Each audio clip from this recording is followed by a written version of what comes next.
1,000 years ago, men believed that the Earth was flat. 500 years ago, men believed that the Earth was the center of the universe, and that the sun, moon, and stars all circled the Earth. 200 years ago, men believed that it was impossible for stones to fall from the sky, because there are no stones in the sky. Meteorites, they argued, are merely stones on Earth, and struck by lightning. 100 years ago, men believed that man could never fly. Bishop Wright said that flying was reserved for the angels. His two sons, Wilbur and Orville, later proved their father wrong. 50 years ago, Sir Harold Spencer Jones, the director of the Greenwich Observatory,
operation in history.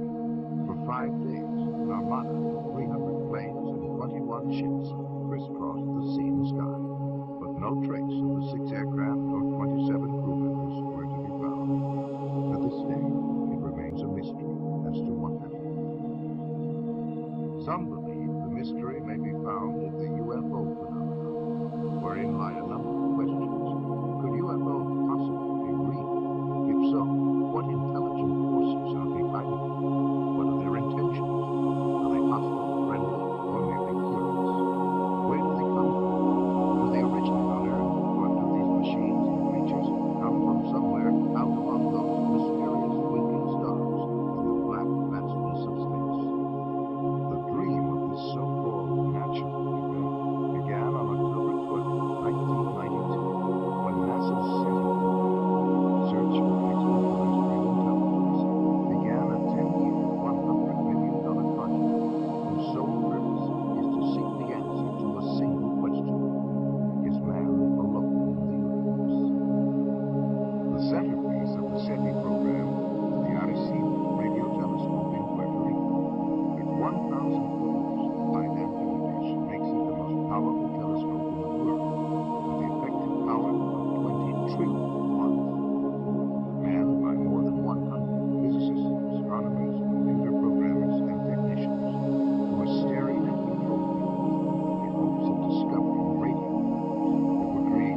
tower sent 4 F-51 jets to investigate. The flight leader, Captain Thomas F. Mantell, reported seeing the object, and at 3:15 p.m. he broke away from the formation in pursuit of the object. A few moments later, he radioed the tower. "I'm closing in. Take a good look. It's directly ahead and above, and still moving at about half my speed. The thing looks metallic and of tremendous size. I'm going up to 20,000 feet, and if I'm no closer, I'll abandon chase." Those were the last words of Captain Mantell as he spoke. Later in the day, his body was found in a nearby field, the wreckage of his plane scattered for half a mile around. There were many other sightings that year. In July 1948, in what reported from Strategic Air Command in San Antonio to FBI Director J. Edgar Hoover, that an unidentified aircraft was seen by an Eastern Airlines pilot, co-pilot, and 1 or more passengers flying over Montgomery, Alabama. The aircraft was reported to be of an unconventional type, without wings, and resembled generally a rocket ship of the type depicted in comet spheres. It was reported to have had windows, to have been larger than the Eastern Airlines plane, and to have been traveling at an estimated speed of 2,700 miles per hour. It narrowly missed a collision with the Eastern Airlines plane. And from an FBI memorandum dated March 14, 1949, comes this report. Flying discs are believed by the Air Force to be man-made missiles rather than some natural phenomenon, and that as much as 4 years ago, it was learned that some type of flying discs were being experimented upon by the Russians. It was further determined that most all of the flying discs seen by persons in the United States approached this country from a northerly direction and returned in the same direction, indicating a strong possibility that they are coming from Russia. On the evening of July 19, 1952, Senior Air Controller Harry G. Barnes at National Airport in Washington, D.C., picked up 7 slow-moving objects on his radar scope. He called Andrews Air Force Base and learned that they were seeing the identical blips on their radar. A pair of F-94 Air Force jets were soon searching the skies over Washington, where they found nothing. As soon as the jets departed, the blips reappeared on radar screens and remained there until daybreak. A week later, Harry Barnes picked up 10 more objects on radar. Andrews Airmen Naval Force Base confirmed that the same unknown objects were on their radar scopes as well. Barnes called the Pentagon. Another pair of jets came howling over Washington. But now the UFOs remained visible on the screens, and one of the jet pilots reported a visual sighting of 4 lights. At one point, the pilot radioed that the lights were surrounding his plane, but soon the UFOs sped away and disappeared into the night. Later that morning, Harry Barnes made this statement, quote, "There is no other conclusion that I can reach but that for 6 hours on the morning of the 26th of July, there were at least 10 unidentifiable objects moving above Washington. They were not ordinary aircraft, nor, in my opinion, could any natural phenomenon account for these spots on our radar." End quote. The Pentagon was inundated with questions from the press, and President Harry Truman asked Secretary of Defense Forrestal to find out what in the world, or how was going on. On October 27, 1952, the FBI issued this memorandum. Air intelligence still feels flying saucers are optical illusions or atmospherical phenomena, but some military officials are seriously considering the possibility of interplanetary ships. Investigative journalist Frank Edwards, author of Flying Saucers, Serious Business, offers the following commentary. This is Frank Edwards reporting. How real are the flying saucers, officially called unidentified flying objects? On December 24, 1959, the Inspector General of the Air Force notified all Air Base commanders that flying saucers are a serious problem. The government of the United States has issued orders advising the military how to recognize the UFOs, how to report them, and how to handle fragments of them. Slowly but surely,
officers all stood together, watching the object hover to the east. At that moment, the object shot upward at great speed and disappeared. Project Blue was called in to investigate. The official Air Force version was that at least 5 experienced police officers, one of them a veteran airman, had conducted an hours-long high-speed chase of the planet Venus. For more than 20 years, from 1948 through 1969, the United States Air Force was in charge of investigating UFO reports. The first study, established in 1948, was called Project Sun. Its conclusions were that UFOs were real and estimated them to be interplanetary craft. The Pentagon reviewed the report, calling it science fiction fantasy. The next report, called Project Grudge, was established in early 1949 and would proceed in secrecy. The critics of this investigation complained that the Air Force wanted to control all research on UFOs and that its mandate seemed to deny or explain away all sightings. Project Grudge did not last long and was officially dissolved in December of 1949. However, there have been many recent UFO sightings in New Mexico, so the Air Force launched a new study known as Project Twinkle. An observation post was set up in New Mexico and was armed with cameras, telescopes, and other optical equipment. They waited and waited, and after a year of frustration, the Air Force terminated Project Twinkle. It was not long afterwards that the government began a new policy of cooperation with the press by issuing regular releases about sightings and investigations. This was followed by a full year of over 1,500 reports in 1952. The Air Force then established a task force codenamed Project Blue, which was to become the most systematic of all studies done by the Air Force. Witnesses received an 8-page questionnaire, photographs were analyzed, and field interviews were conducted. Investigators monitored aircraft flights and checked weather records. On the whole, the Project Blue team successfully weeded out UFO reports that were obvious hoaxes, or those that could be attributed to natural phenomena. However, for those cases that remained unsolved, investigators had two choices: admit that they had failed to identify the object, or embrace any remotely feasible explanation. Project Blue Book was terminated in 1969. It concluded that little, if anything, has come from the study of UFOs, and that the least likely explanation of UFOs is the hypothesis of extraterrestrial visitations by intelligent beings. On the evening of October 25th, 1973, the young Pennsylvania farmer, Stephen Pulaski, and at least 15 other witnesses saw a bright object hovering over a field near them. Stephen grabbed his rifle and went to investigate. It was then that he noticed something walking alone by the fence. They were hairy and long-armed, with greenish yellow eyes, and a smell like burning rubber was present. Stephen sensed that these creatures were not friendly and fired a tracer bullet over their heads. And when they kept on coming, he fired directly at one of them. The creatures then all disappeared into the woods, and the glowing object disappeared from the field instantaneously. UFO researchers as well as a state trooper were called in to investigate. When they arrived, the people there told them that Stephen had been growling like an animal and flailing his arms. His own dog ran toward him, and Stephen attacked the dog. Stephen then collapsed, and after a time began to come to his senses. The entire group commented on the nauseating, sulfur-like odor that was present. One of the earliest references to a spacecraft is probably that found in an ancient Egyptian temple, some 1,500 years before Christ. One of the characteristics of that craft was the foul odor that emitted from it.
1959, UFOs brought panic to Soviet radar and airborne personnel by hovering and circling for more than 24 hours above Sverdlovsk, headquarters of a tactical missile brigade. Red fighter pilots were ordered airborne to chase the UFOs away, but later reported that the alien objects easily outmaneuvered their jets and zigzagged to avoid their machine gun fire.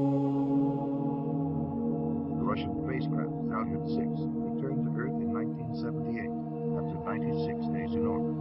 They told of the formation of UFOs which trailed them closely for 3 complete orbits around the globe. One of their cameras captured 20 minutes of incredible motion picture footage of this encounter. According to a previous mention of the Russians forwarded copies of the film to the United States to be analyzed. Unofficial statement from NASA state that it is the best motion picture footage ever filmed of UFOs. The foremost Russian authority on UFOs, Dr. Felix Zeig, contends that UFOs may have frightened, harassed, and possibly even killed Russian cosmonauts on their missions. T-minus 25 seconds. 20 seconds and counting. T-minus 15 seconds. Guidance internal. 12, 11, 10, 9.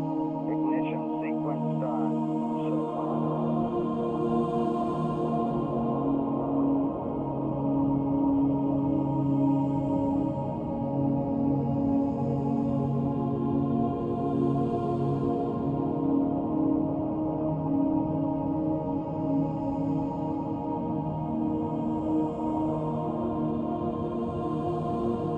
On at least 6 space missions, United States astronauts have encountered UFOs. Journalist Frank Edwards records the following incident. As Major Cooper was making his final orbit of the Earth in May of 1963, he was approaching Perth, Australia.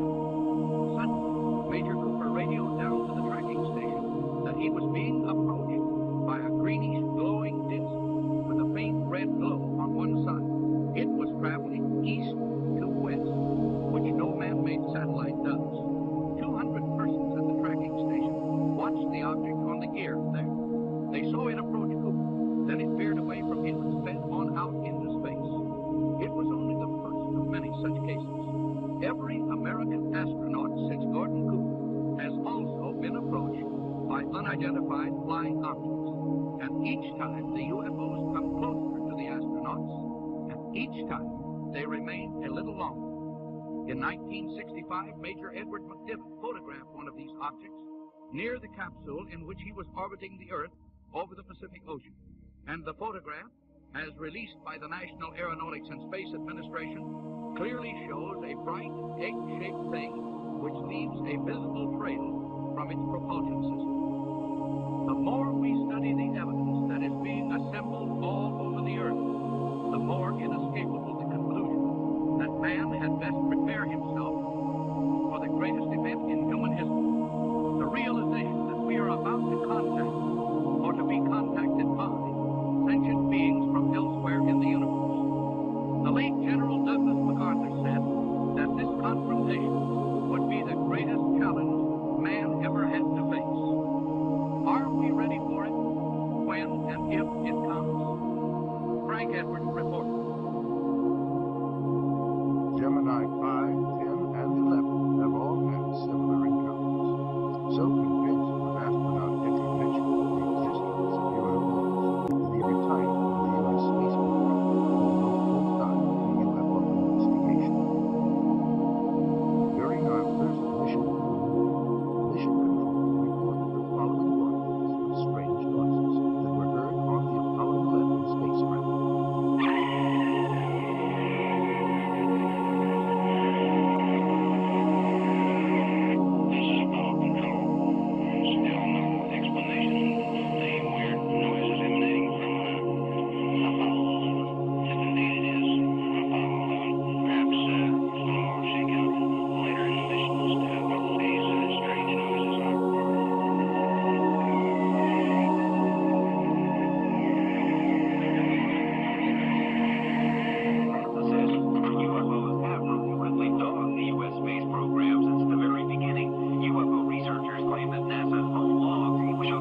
has written several books on UFOs, including Missing Time and Intruders. He is one of the foremost experts on abduction cases, otherwise known as close encounters of the fourth kind. And now we've come to the conclusion that abduction up there along with human beings, that this is the center of the entire UFO phenomenon, and that actually when people have UFO sightings, it's very possible that what they're seeing is something on its way to abduction. But they're not just flying around up there, they're interested very profoundly in human beings.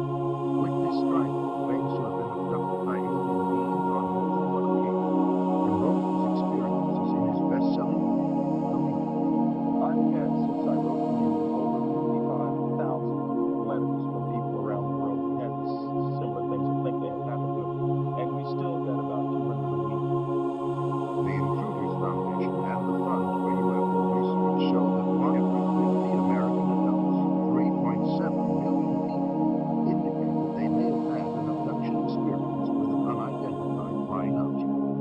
I remember my mother was taken to the tree, and that I was there with a UFO. The flight came down, and I was onto the ship.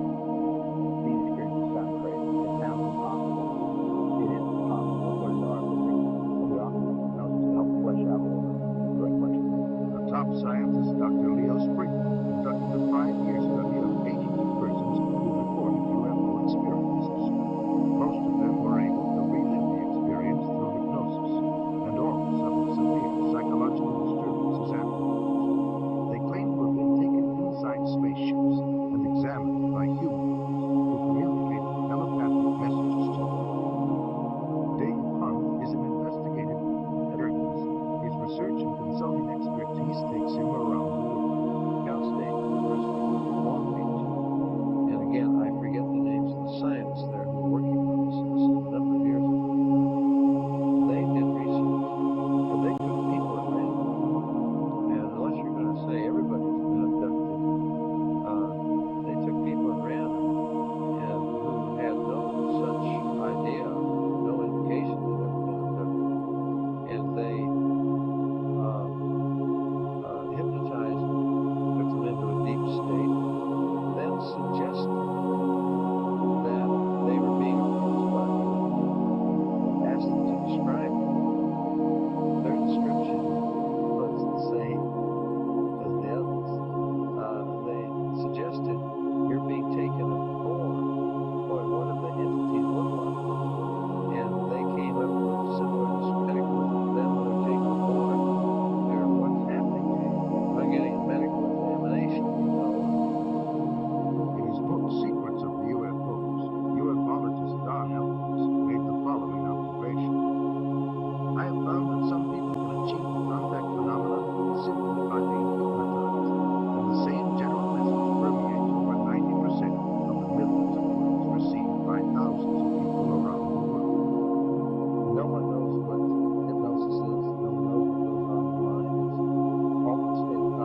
teaching that was known to you as Jesus was able to use many more of the abilities than the people of this planet. Unfortunately, man upon planet Earth has misinterpreted the meaning of this man's life. He was no different from any of you. He was simply able to remember certain principles. These principles may be realized by anyone at any time. It is only necessary that you avail yourself of our conduct through meditation in order to begin to re-realize that which is rightfully yours, the truth of the creation and the truth of your position in it. Know ye not that ye are gods? We have been puzzled at times by the inability of the people in general of this planet to be awakened to this simple truth. We find that the state of hypnosis brought about by the evolution of thought of the people of this planet is so great that it is necessary for him to maintain a constant awareness of his spiritual nature with meditation. Man is now in the transitional period before the dawn of a new age. With peace, love, brotherhood, and understanding on man's part, he will see a great new era begin to dawn.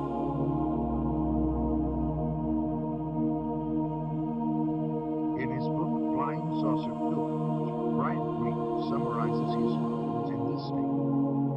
From our analysis, the teachings of the space beings appear to support many of the principles taught in Oriental philosophy by seers of the Far East.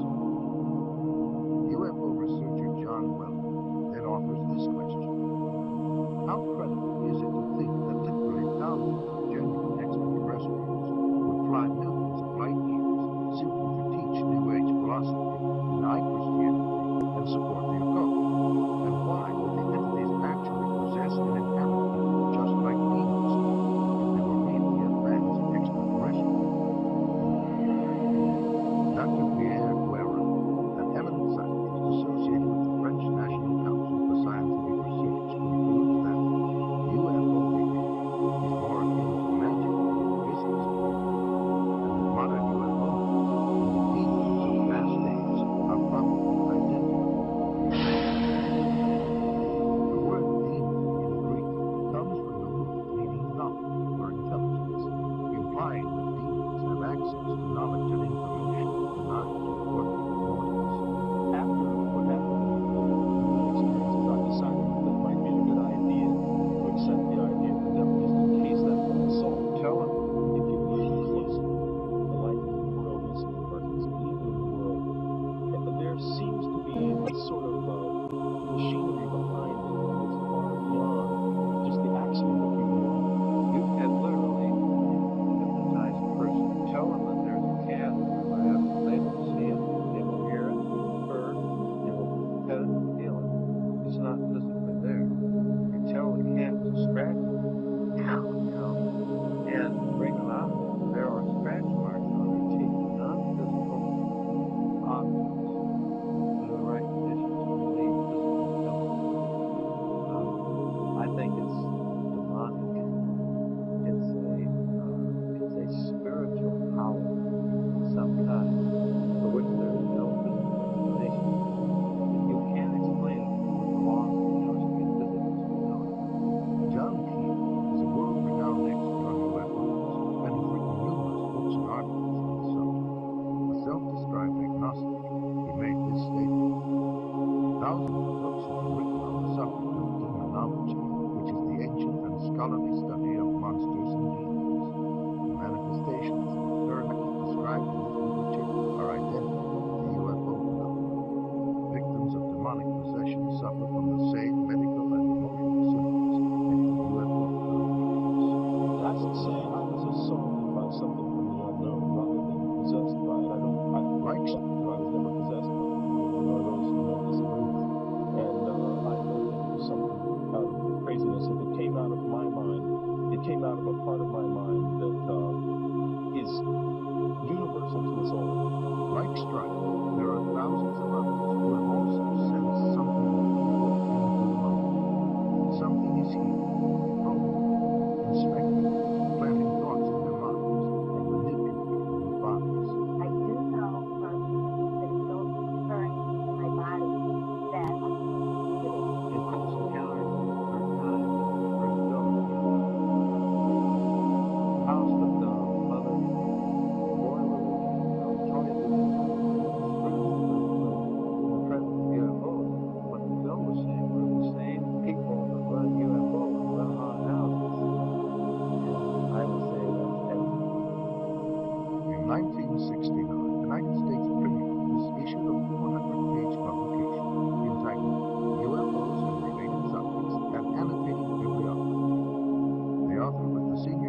automatic writing, and invisible entities, as well as phenomena like poltergeist manifestations and possession. Many of the UFO reports now being published in the popular press recount alleged incidents that are strikingly similar to demonic possession and psychic phenomena that have long been known to theologians and parapsychologists. This document was compiled for the United States Air Force and is now in the Library of Congress. Dr. Jacques Vallée has addressed the United Nations on UFOs and was the model for Lacombe and Steven Spielberg's Close Encounters of the Third Kind. He is the author of 8 books on UFOs and has been widely recognized as the premier investigating scientist in the realm of UFO research. In his book, Messengers of Deception, Vallée says, an impressive parallel can be made between UFO occupants and the popular conception of demons. And in his book, Confrontations, he writes, the medical examinations to which abductees are said to be subjected, often accompanied by sadistic sexual manipulation, is reminiscent of the medieval tales of encounters with demons. He also made this statement, I believe that when we speak of UFO sightings as instances of space visitations, we are looking at the phenomenon on the wrong level. We are not looking at successive waves of visitations in space. We are dealing with a control system. And he states, UFOs are the means through which man's concepts are being rearranged. They are engaging in a worldwide enterprise of subliminal seduction. Jacques Vallée, at least at that time when he wrote that book, was an agnostic. Interestingly, he comes to basically the same conclusion I was in my research.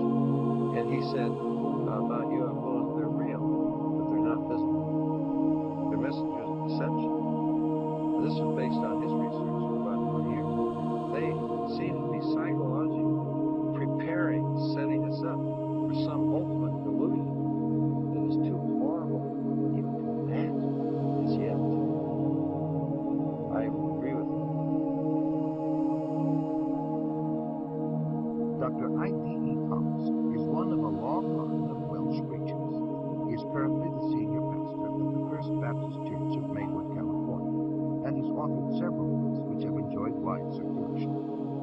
In his book, The Omega Conspiracy, Dr. Thomas explains the phenomenon of unidentified flying objects and offers an explanation that could identify the beings who operate. As incredible as his explanation may sound, let us regard the ancient saying of Heraclitus, who 500 years before Christ said, because it is sometimes so unbelievable, the truth escapes becoming known. The answer to all this and the clue to this cosmic riddle may be found in the ancient book of Genesis. And back there in chapter 6, we are told of a very amazing and bizarre event. The sons of God saw the daughters of men and saw that they were beautiful, and they lusted after them. And then we read they married them and sired children from them.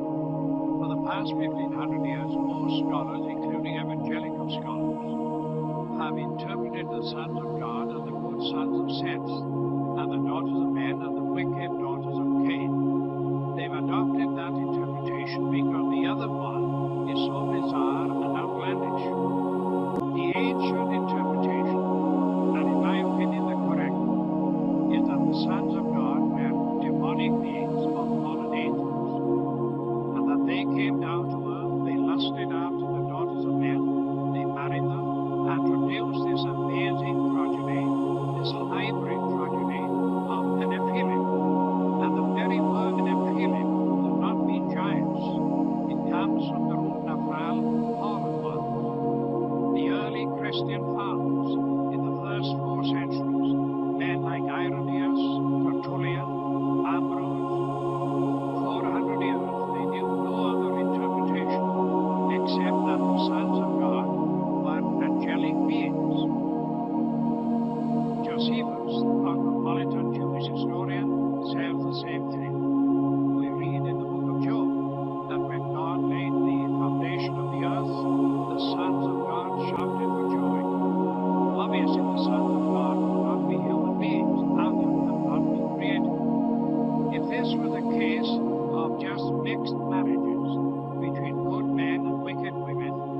it is surprising that God should have issued the final judgment that he did. God took this stern action of wiping out the human race. Now, the only family that were left intact in order to re-establish, repopulate the new world was the family of Noah. Noah, we are told, was perfect in his generation. The word perfect does not mean, in this case, morally perfect. We know from the story of Noah, and especially what happened after the flood, that Noah was not perfect. What it means is like a lamb for the paschal sacrifice, that lamb had to be without blemish, physically pure, without blemish.